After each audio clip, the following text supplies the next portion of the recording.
Hello everyone and welcome back to my channel.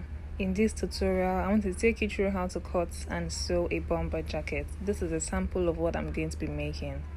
I'm going to be using an Ankara fabric for this tutorial.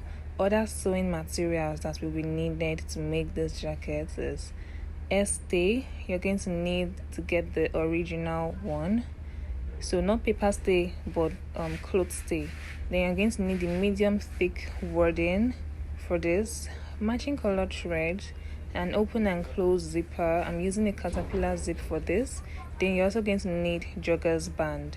This is going to be attached to the hem of the jacket and to the sleeves as well. It is optional to attach it to the neckline area. So I'm going to be using doll face for the neckline area instead of the jogger's band, and then I'm also going to use the matching color of lining. I'm going straight into the cutting process because this is very easy to cut and sew as well. It's just a straight cut. So I'm just arranging my fabric to make sure that the flower design is right in the middle. The measurements you're going to need for this is the shoulder measurements, the armhole measurements, the bust point, the bust roundness, and the jacket's length.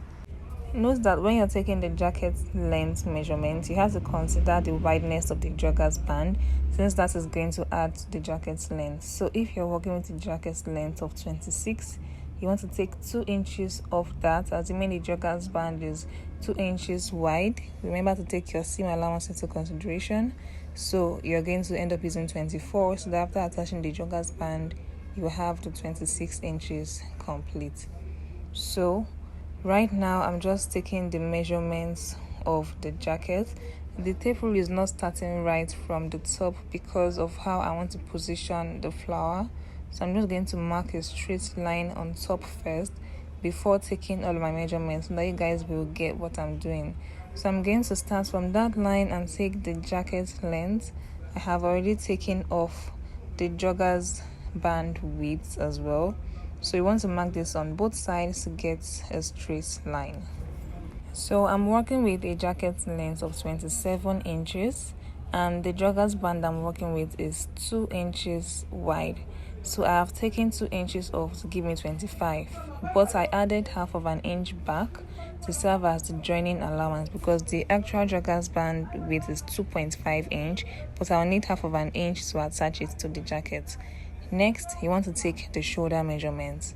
So the shoulder measurements, you want to add about half of an inch to it so that the shoulder will drop a bit. That is optional actually. If you want like a drop shoulder effect, then go ahead and add to the shoulder measurements. I added just half of an inch to the shoulder measurement. Then I went ahead to take my bust point. This is where the bust roundness will be taken. Next is the armhole measurement. You want to mark the shoulder slant of 1 inch, then the actual armhole measurement. Again, if you want the armhole to be a bit more bogus, you can add between half of an inch and 1 inch to that to give it that bogus effect. So after marking that, you also want to connect this with a straight line. The next thing to do is to take off the shoulder slant. The shoulder slant I added to the armhole measurement is 1 inch, so I'm going to take that out. Before I connect it, I'm going to mark the standard neck measurements of 3 by 1, then connect from that 3-inch point to mate with the shoulder slant. So this is actually the back of the jacket, and you'll see why I'm using this as the back very soon. There is not much difference between the back and the front. The next thing I'm going to do is draw out the armhole. I'm going to just use my curve for this. After that, I'll take the bust roundness divided by 4 and then add 1 inch to 1.5 inch. You can even use 2 inches depending on how free you want that jacket to be. So I used 1.5 inch. And whatever you take at the bust, you want to take this at the jacket length as well and just use a straight line to connect. It's that simple as that. Remember, I said this is very easy to cut and sew. After connecting the 2 points, I went ahead to add my seam allowance and I used 2.5 inch. That is completely up to you, whatever you want to use as your seam allowance. The next thing I'll do is to connect the neckline. Remember that this is the back, so I'm using the 3 by 1 inch as the neck roundness. So what you want to do now is extend this neck measurement by 1 inch. So you can see I came up from the shoulder line by 1 inch, and I'm going to do the same thing on the other side as well. You know, it is an inch shoulder slant I took off, so I didn't need to go up from the other side. I just connected it. The reason why I am raising this up is to make sure that the jacket sits properly on the shoulder. So this is another reason why you even need to have extra fabric at the top, so that you can extend this shoulder line by 1 inch. And now I'll go ahead and just cut this out. When you're cutting the neckline area, make sure you add 1/2 inch seam allowance, and also add to the shoulder for joining and the armhole as well. Please take note of that. So this is what I have. Now I'm going to use this to cut the front. So for the front, just like you usually do for like the back of a dress, when you want to attach a zip, you want to add to the center front. So this is what I did. I hope you guys can see this. I added 1/2 inch to the center front to serve as the zip allowance. You do not want the seam allowance for the front to be more than 1/2 inch because of the way the zip is going to be fixed on the jacket. So you can see how this one looks like. I just top stitched the center front right on the zip, so you do not want excess fabric left after attaching the zip. That is why I used 1/2 inch. So now I'm going to go ahead and cut everything out. After cutting out the front fabric, I'm still going to make adjustments to it.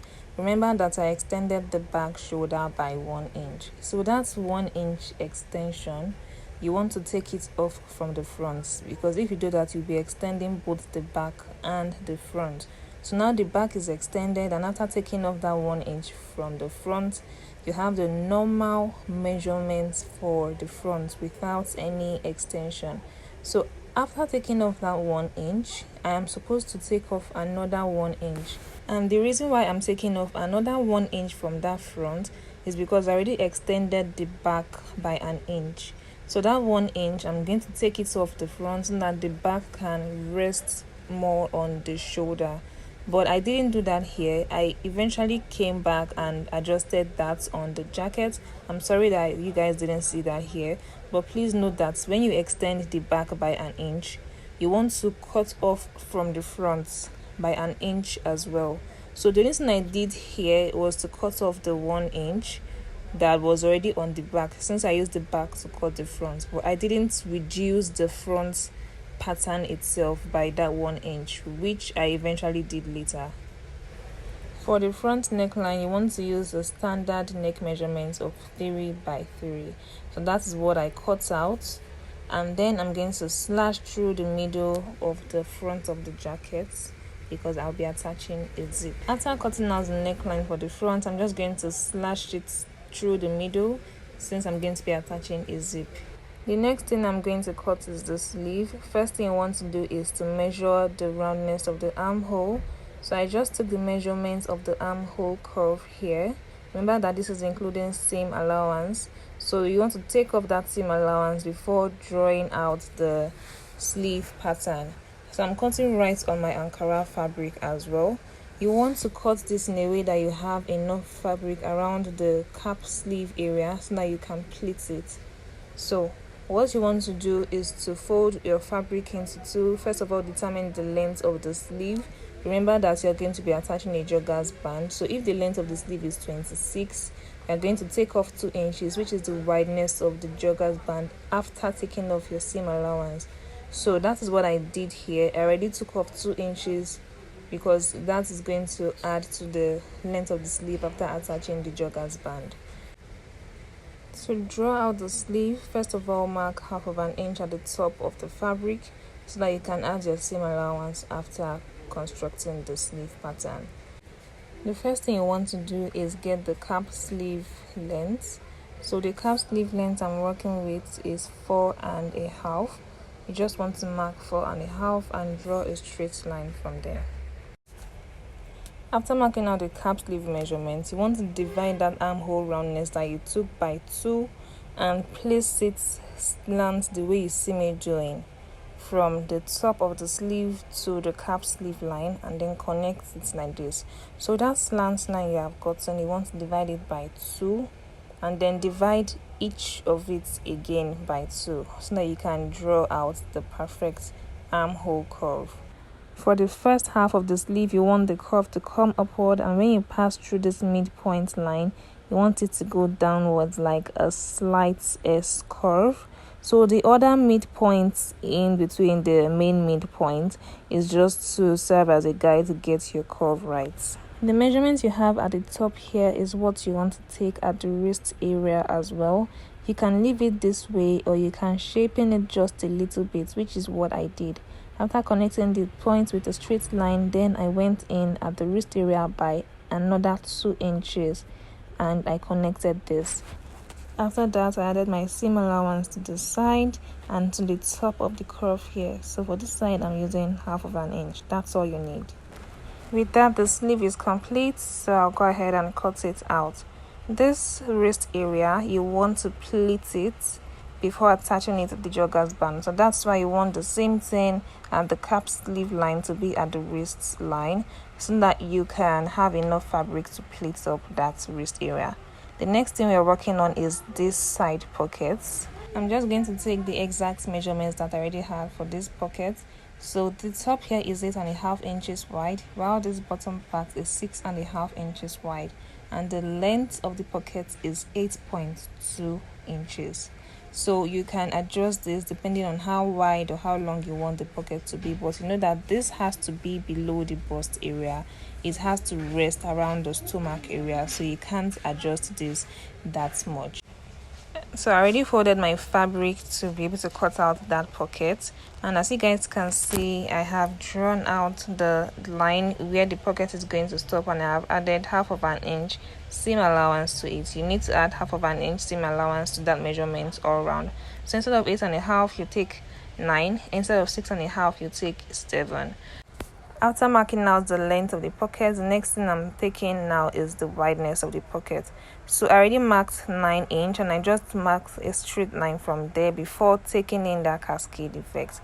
So the difference is 2 inches, which is what I marked here, and I'll connect on that 2 inches point to meet with the top of the pocket here, and that's going to give me that curve effect. Note that you can reverse this, so instead of that smaller part to be on the lower part of the pocket, it can be at the top instead, while the wider part of the pocket will be facing downwards.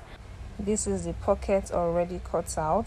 I made sure that the flower design is not really showing on the pocket so that it doesn't disrupt the jacket style that I am going for. So this is what everything is looking like so far. For the main jacket, you want to iron stay to it. Make sure that you iron it on the wrong side. If you're observing, you'll see that I've been taking chalk marks on some parts of the fabric. That's because I want to be able to identify the front and the back of the fabric.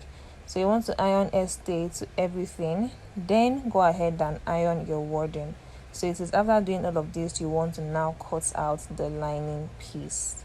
The reason why you want to do it like that is because that wording can add to the volume of the fabric itself. So you want to first of all cut the wording piece and iron to the fabric before cutting out the lining that will be used. To properly iron stay to your fabric, you want to make sure that the fabric itself is already well ironed, and you want to do this from the back of the fabric so that you can see how well the interfacing is laying on the fabric. It is also important to not skip this step. Don't think that because you're going to be adding wording to the jacket, then you do not need to iron this interfacing to it. If you iron wording to a fabric without adding interfacing, this is going to make the fabric bubbly, and this is not going to relax properly on the fabric no matter what you do. So always make sure that you iron interfacing before adding wording. Same thing goes for peplum stay, but that's like a tutorial for another day. But this very thick kind of interfacing, you want to make sure that you iron this cloth stay to it first. So this is the wording I'm going to be working with. This is the medium thick wording.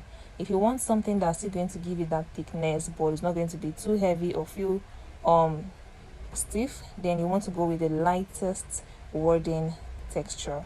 So this is the one I'm working with because I want the jackets to have more weight and feel very thick. As you guys can see, I am ironing the wording to the jacket from the top. That's because the wording material is a little bit stiff. It's a semi-stiff material, so I know that it is not going to fold up underneath the fabric. And also, because of how thick it is, it will be easier to target the glue on the wording from the main fabric. Since the fabric is thin, the heat will be able to travel to the glue faster than when you take it from the other side. Also, some irons that are not non-stick, the wording fiber can stick to it if you put the iron directly on the wording. You want to trim off the wording from the zip allowance for the front so it doesn't disturb when you're attaching the zip. So this is what I have now. For the back, I've cut out the lining. The only part you want to join is this side here. You are leaving the neckline, you are leaving the armhole as well. Just stitch the sides only. I am not using an inseam finishing method for this jacket, but if you want to do an inseam finishing technique, then you want to join the lining piece together separate and the main fabric together separate. Now this is what I have for the front. Before I attach the lining to the front piece, I want to attach the pockets. To fix the pockets on the jacket, you want to place it this way, top stitch this center front exactly the way it is, top stitch the hem of the jacket also, but for this upper part and the side, you need to hem it first because that is the part that is going to show when you are done sewing the jacket. So for this upper part, you want to just top stitch, while for the corners you want to use a black bias, just like I showed you guys in the beginning of this video. So you want to cut out a bias that you'll be using for the sides here, so you want it to look like this when you are done sewing. To attach the bias, you want to face the right side of the bias to the wrong side of the pocket, then go ahead and stitch it using the 1/2 inch seam allowance. After that, you want to trim off the excess, then flip this over and top stitch right on the edge.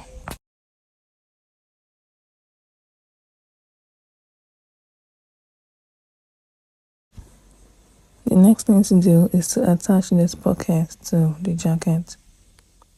So what you want to do is to iron this top edge here by folding in the 1/2 inch seam allowance so that you can top stitch it right to make it easy to sew. It's best to just pin the pockets right on the jacket before top stitching it. So this is what I have. Now I'm going to go ahead and top stitch the edge, this side and the bottom. So guys, now this is what I have. Everything I've done for this side of the jacket, I'll repeat on the other side. Now the next thing to do is to turn this with the lining.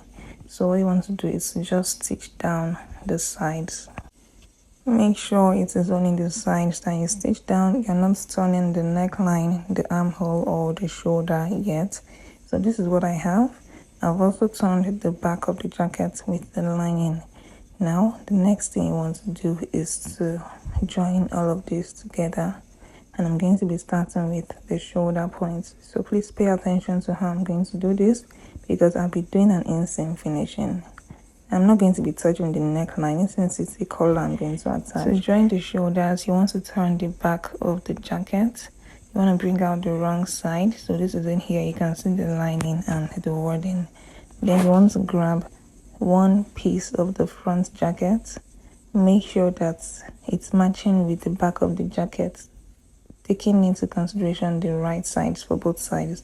So you can see that both the Ankaras are facing each other.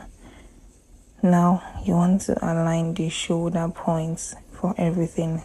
Sorry guys, I didn't take off the other piece of the jacket, so it's looking a bit confusing, but right now you just want to make sure you align the entire shoulder and then pin it all together. After pinning it, you just want to run a straight line. So I hope you guys can see it more clearly now that I've taken off the other piece of the front jacket. After joining the shoulders with 1/2 inch, this is what it's looking like. So you guys can see I've done the other side of camera. So when I bring out the right side, this is what it is looking like. You can see how neat the shoulder is on the inside and on the outside as well. This is how you want yours to be. So now the next thing you want to do is to join the sides. I'm not doing an inseam finishing for the side because that's what my client prefers, so she can make adjustments in the future. I used to seam allowance which I added when cutting the jacket to join it. Make sure to always cross-check your measurements. Now the next thing to do is to attach the joggers band. So when you're cutting this joggers band, you want to make it a little bit shorter than the wideness of the hem of the jacket, and this is because the joggers band is stretchy, so it's going to expand, and you also want it to kind of gather up the hem of the jacket. So when you stretch it out and it contracts back, it's going to gather up the hem of the jacket. So you want to make sure that you have ironed this. Remember what I showed you guys was about 5 inches wide, but I folded it to give me 2.5 inches. You also want to make sure you close up the edge on both sides of the joggers band so that you have a neat look on the outside. You do not want rough edges showing on the jacket. So now I'm using a pin to attach this joggers band to the jacket before I sew it down. You want to just face right sides together and then stitch down using 1/2 inch seam allowance. What you're going to do to the rough edges to use a bias to cover it up. I'll go ahead and do that off camera. Now we're moving on to the sleeves. As you guys can see, I have joined the sides already. So what you want to do is to pleat this middle. You want to make sure it's the middle you are pleating, so it will give you this puffy look. You don't want to just spread the pleats around. You want it to be concentrated right in the middle of the sleeves here at the wrist area. So this is me showing you guys the second one. Now after doing that, you want to just attach the joggers band and then attach it to the jacket. So as you guys can see, the joggers band is neat on the inside and on the outside. So this is how I did it. You want to cut out the length of the joggers band equals to the roundness of the wrist, and then you want to open it up this way. After opening it up, then you bring it this way and then top stitch on the edge before folding it back, and with that you're going to have a neat look for the wrist. To attach the joggers band to the wrist of the sleeve, we just want to bring out the wrong side of the sleeve, then pass the joggers band through. The rough side of the band and the rough side of the sleeve should be matching, so you're just going to use a pin to hold it down, then go ahead and stitch it. I'm going to be doing all of that off camera. This is what the jacket is looking like so far. Let me take you guys through how to attach the zip. So I'm using a caterpillar zip for this, and what you just want to do is top stitch the zip right on the edge. This is like the easiest way to fix a zip. So you want to make sure that all of the points match. Okay, so you can see how I pinned the zip on the jacket. What you're going to do is to just top stitch it and then repeat the same thing on the other side as well. This rough edge, remember to use a bias for it.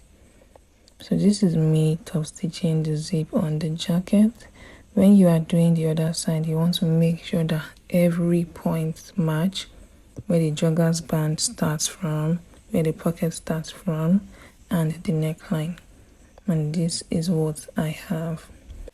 The final thing to do is to cut and attach the bishop collar, and I made that a separate tutorial which is up on my channel already. So if you want to know how to cut and attach a bishop collar to this jacket, please go ahead and watch that video. It's also linked in the description box. Thank you for watching, and I'll see you guys in my next video.